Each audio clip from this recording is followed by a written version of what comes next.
I think first of all, apart from our company in general, alternative energy is posing a huge threat to the oil and gas industry generally.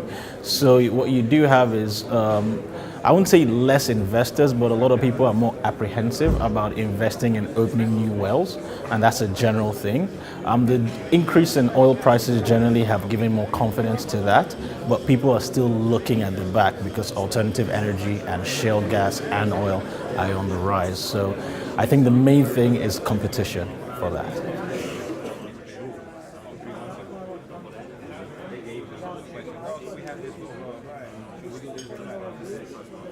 I think the most important thing, especially when you look at Africa, is the fact that although alternative energy is coming in the rest of the world, in Africa we still have a huge power deficit, which means there's still opportunities for offshore, especially for gas. And I think what we're going to see right now are more companies from the West trying to focus on African offshore assets, to sweat those assets, and to make sure that we reach our potential, especially for power.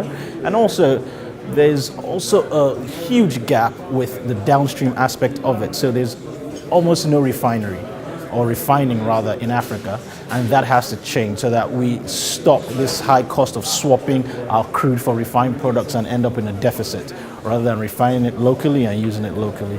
So I think those are the steps that we're going to take in the future for it.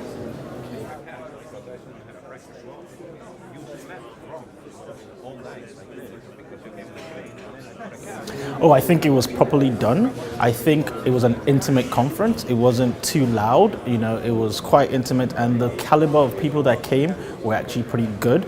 The companies that were selected to come were actually pretty good. The topics were actually pretty good. And I can tell you personally, I took a lot from this. My background is not in engineering. I'm an economist and a finance person, but I have learned so much in terms of deep offshore. And I think a lot of people here have made good contacts for the future. And I think the industry, because of the pressure we're getting, we have to be more collaborative than competitive. So I think this has helped with the collaborative nature of things.